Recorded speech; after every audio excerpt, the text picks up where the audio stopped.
রাজ্যের মুখ্যমন্ত্রী মমতা বন্দ্যোপাধ্যায় খোদ তার ভবানীপুর বিধানসভা কেন্দ্রের ডেমোগ্রাফি বদলে দেওয়া নিয়ে উদ্বেগ প্রকাশ করছেন। তিনি বলছেন যে ভবানীপুরে বহিরাগতদের জায়গা দেওয়া হয়েছে, অন্যদিকে গরিব মানুষদেরকে এখান থেকে সরিয়ে দেওয়া হয়েছে।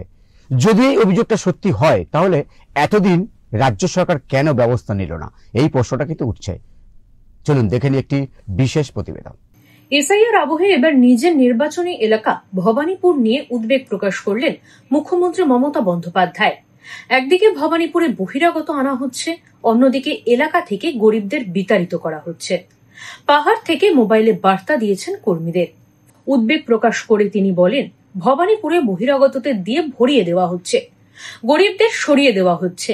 অনেক হিন্দি বাংলা ভাষী মানুষ আছেন, ভবানীপুর পুরো বহিরাগতদের দিয়ে ভরিয়ে দেওয়া হচ্ছে, পুরো প্ল্যানিং করে। আমি কিন্তু যারা বাংলায় থাকেন তাদের আউটসাইডার বলছি না। যদিও বিজেপির অভিযোগ, যদি মমতা বন্দ্যোপাধ্যায়ের অভিযোগ সত্যি হয় তাহলে এতদিন কেন কোনো ব্যবস্থা নিল না সরকার? এদিকে এসআইআর এর আগে ম্যাচিং করতে গিয়ে চোখ কপালে ওঠে নির্বাচন কমিশনের। 2002 সালের ভোটার তালিকার সঙ্গে 2025 সালের ভোটার তালিকায় ব্যাপক গরমিল রয়েছে। সব থেকে বেশি ফারাক বাংলাদেশ সীমান্তবর্তী জেলা উত্তর 24 পরগনায়। জানা যাচ্ছে 2002 সালে ভোটার তালিকার সঙ্গে 2025 সালের ভোটার তালিকায় শুধুমাত্র এই জেলার ক্ষেত্রেই ফারাক 45%। দক্ষিণ 24 পরগনায় মিলেছে 55% ভোটারের নাম। স্বাভাবিকভাবেই বিষয়টি নিয়ে উদ্বিগ্ন নির্বাচন কমিশন, কারণ উত্তর 24 পরগনা একটা অনন্ত বড় জেলা, সেখানেই 45%-এর ফারাক। দেখা গিয়েছে 2002 সালে এমন কেউ রয়েছেন যাদের মৃত্যু হয়েছে, কিন্তু কারোর বাবা মায়ের মৃত্যু হয়েছে, তাদের নামও 2025 সালে ভোটার তালিকায় রয়েছে। সেই নামগুলো বাদ যায়নি। পূর্ব মেদিনীপুর, ঝাড়গ্রামের মতন জেলাগুলিতে 2002 সালে ভোটার তালিকার সঙ্গে 2025 সালের ভোটার তালিকায় 51.36% ভোটের মিল রয়েছে। আলিপুরদুয়ারে 53.73%, পশ্চিম মেদিনীপুরে 62%, কালিম্পংয়ে 69.27%, পুরুলিয়াতে 61.69%, উত্তর কলকাতায় 55.35%, মালদায় 55.45% মিল রয়েছে। এইসব ক্ষেত্রে ভোটারের মৃত্যু, পরিযায়ী শ্রমিক, ঠিকানা বদলের কারণে কিছু ফারাক রয়েছে। উল্লেখযোগ্যভাবে মালদা, মুর্শিদাবাদ জেলা নিয়ে সব থেকে বেশি অভিযোগ উঠেছিল, কিন্তু ফারাক সব থেকে বেশি লক্ষ্য করা গিয়েছে উত্তর 24 পরগনার ক্ষেত্রেই। উল্লেখ্য, রাজ্য বিধানসভার বিরোধী দলনেতা শুভেন্দু অধিকারী আগেই অভিযোগ করেছিলেন বাংলার ভোটার তালিকায় অবৈধভাবে নাম তোলা হচ্ছে। সে বিষয়ে মুখ্য নির্বাচন কমিশনার জ্ঞানেশ কুমারকে চিঠি দিয়েছেন রাজ্য বিধানসভার বিরোধী দলনেতা শুভেন্দু অধিকারী। তার দাবি, সীমান্ত এলাকায় প্রথম সপ্তাহেই 70,000-এরও বেশি ফর্ম জমা পড়েছে। ব্যুরো রিপোর্ট, ওঙ্কার বাংলা। মুখ্যমন্ত্রী মমতা বন্দ্যোপাধ্যায়ের এই অভিযোগ সাধারণ মানুষ কিভাবে নিচ্ছেন, চলুন শুনানি সাধারণ মানুষ কি বলেন।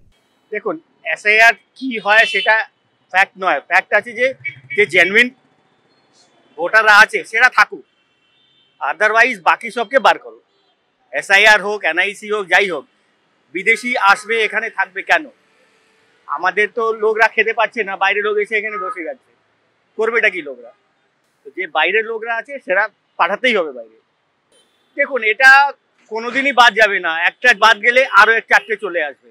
এটা ভুয়া ভোটারটা কোনোদিনই, যে কোনো, নট ইন বেঙ্গল অনলি, যে কোনো জায়গা ভুয়া ভোটারটা থাকবেই থাকবে। না হলে অন্য প্রান্ত থেকে নিয়ে আসবে বা বাইরে থেকে নিয়ে আসবে বা চলে আসবে, ও ভুয়া ভোটার থাকবেই থাকবে। সেটা না, সেটা তো রাজনৈতিক হিসাবে যার যে আসবে, যে আনাচ্ছে, তার জন্য লাভ আছে। হ্যাঁ, হওয়া উচিত। ভুয়ো ভোটার বা থাকলে সেগুলো তো ঠিকঠাক যাচাই করা উচিত। হ্যাঁ, সব ঠিকঠাকই হওয়া উচিত, তার জন্য যা করা উচিত আমার মতে তা হওয়া উচিত। ভুয়ো ভোটার থাকলে বাদ সেটা আমি বলতে পারবো না, কিন্তু এক্সিস্টিং যেগুলো আছে তার সেটা ঠিক আছে কিনা সেটা নিশ্চয়ই হওয়া উচিত। এক্সিস্টিং ভোটার লিস্টের যারা ভোটার আছে তারা সত্যি সত্যি ভোটার কিনা, বা কেউ হয়তো মারা গিয়েও থাকতে পারে, তাদেরটা ডিলিট হওয়া উচিত। স্যার, হ্যাঁ এসে চাচ্ছি দেশটা জনগণনার দিকে একটু পরিষ্কার হোক। যারা অ্যাকচুয়ালি ভারতের নাগরিক তারা তাদের বাছাই করা হোক। অবৈধ যারা নাগরিক তাদেরকে এখান থেকে বার করে দেওয়াই ভালো। তৃণমূল কংগ্রেস বাধা দিচ্ছে এখন ওদের পার্সোনাল ব্যাপার, কি কারণে ওরা বাধা দিচ্ছে ওটা তো আমি বলতে পারবো না। না, আমার কিছু মনে হয় না ওটা। তো আমি চাচ্ছি এসআইআর হোক। না, তা কি করে হয়? সবাই কি ভোট দেয়, বিজেপিকে দেয়, তৃণমূলকেও দেয়। হ্যাঁ, ভুয়ো ভোটার তো আছেই, কিছু আছে, কম হোক আর বেশি হোক আছে। অবশ্যই আছে। হ্যাঁ, লাভ হবে, আসল ভোটাররা ভোটাধিকার প্রয়োগ করতে পারবে। ভুয়ো ভোটার এর মধ্যে অনুপ্রবেশকারী হতে পারে, মেনলি সেইটাই।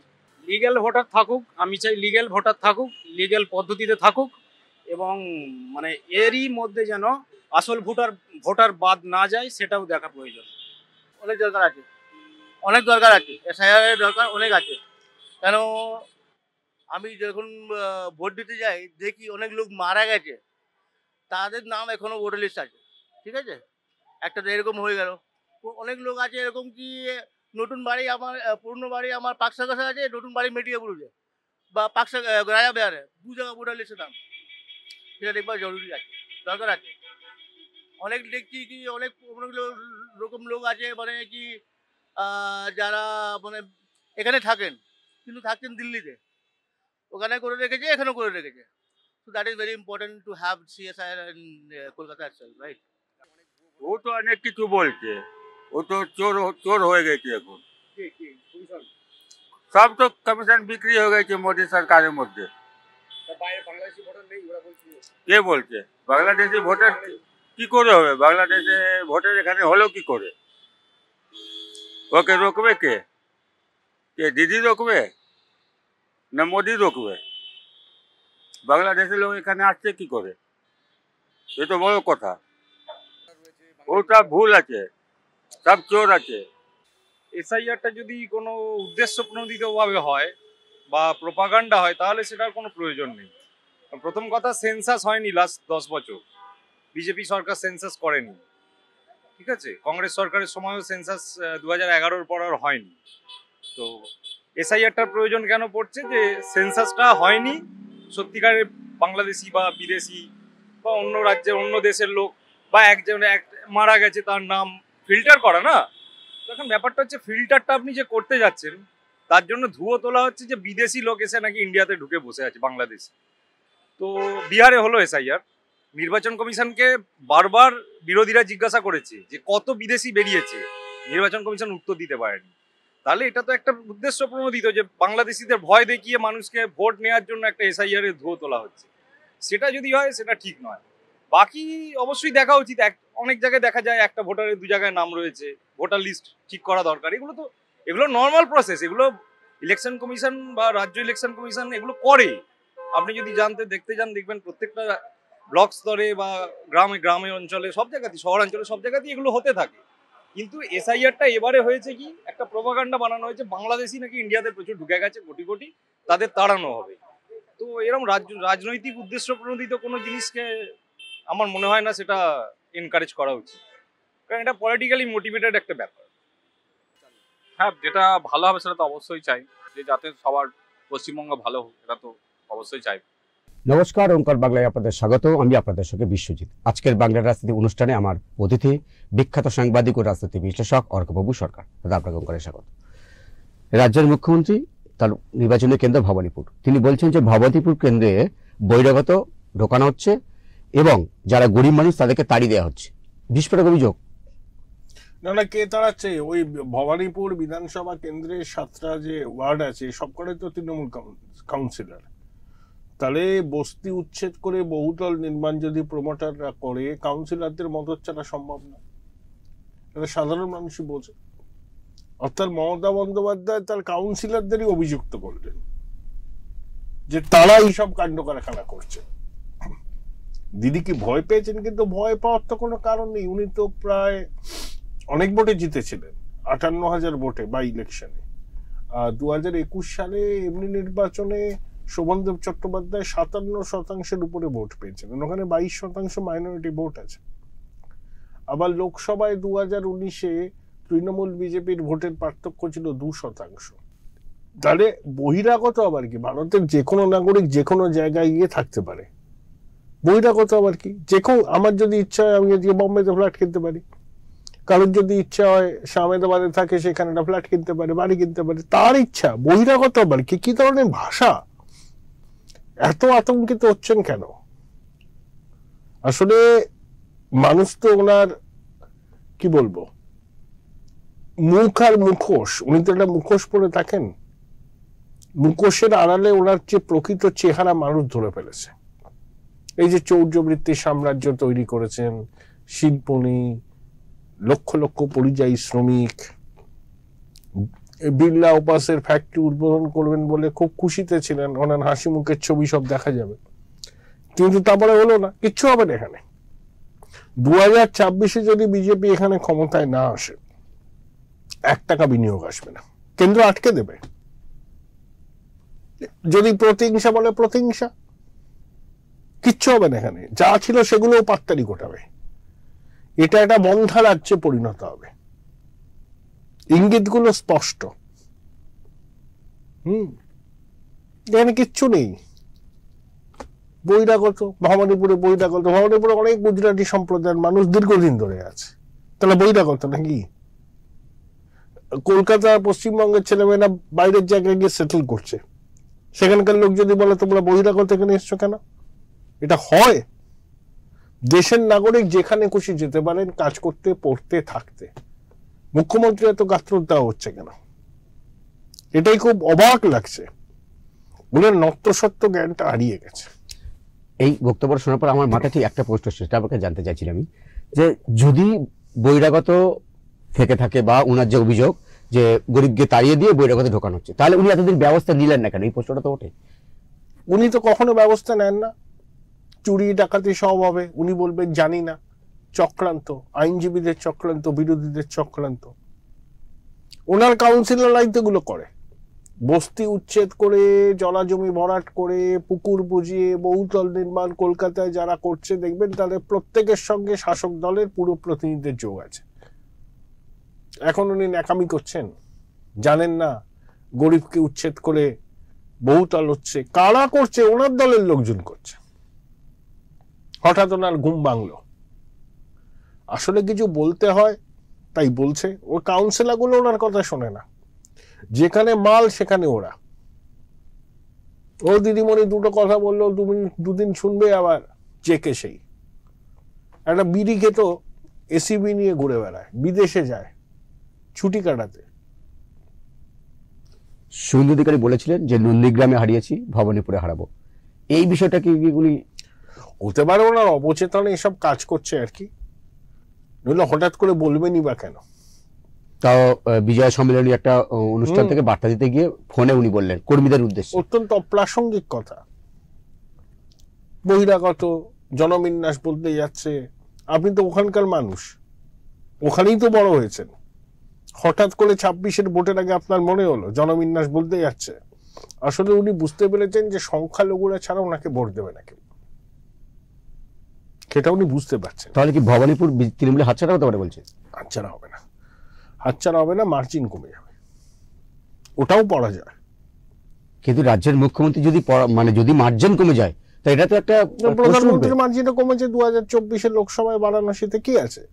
জনদেবতা যে রায় দেবে মাথা পেতে নিতে হবে, এটাই গণতন্ত্র। আরে মুখ্যমন্ত্রীর তো কোনো অ্যাচিভমেন্ট নেই।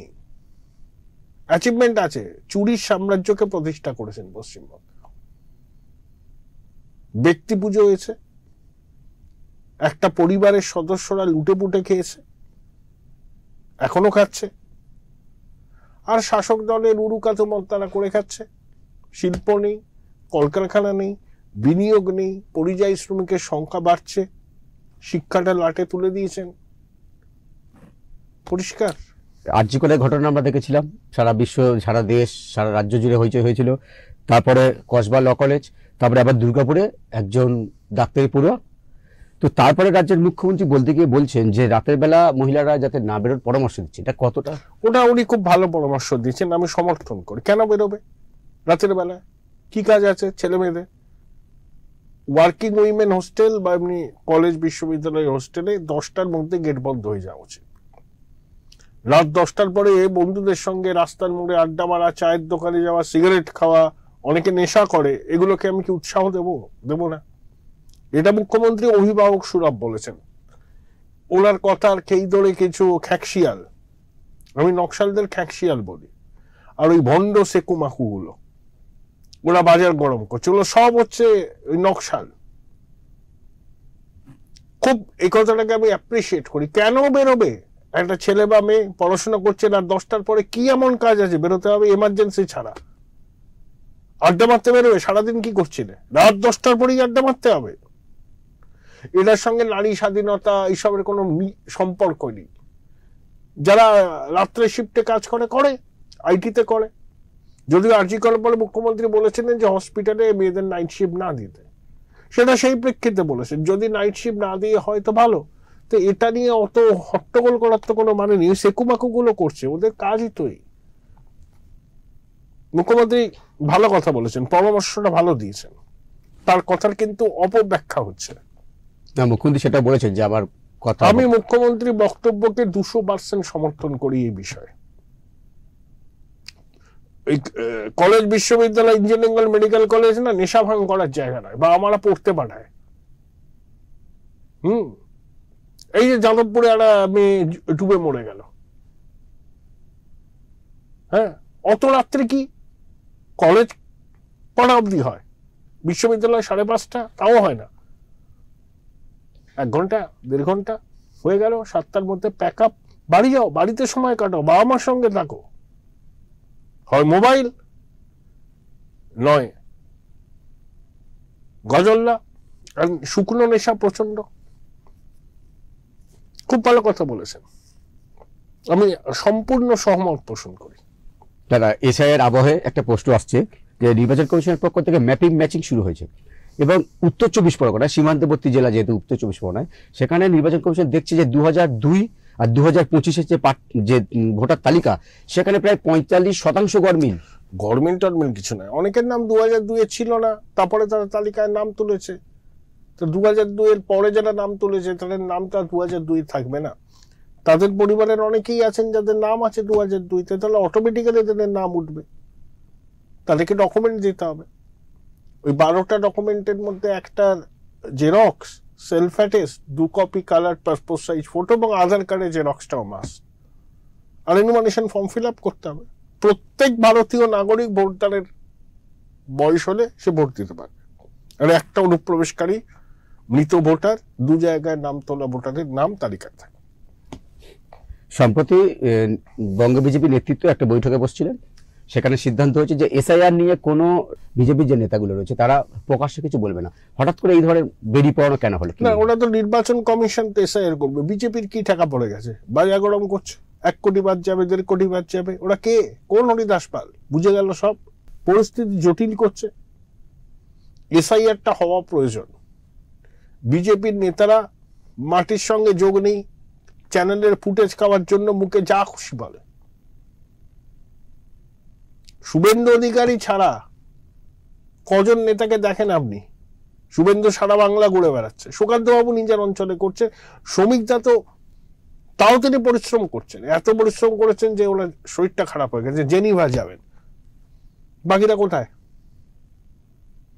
ভোজন, বৈঠক, রক্তদান শিবির, ছবি তুলে পোস্ট, ওভাবে তো হয় না।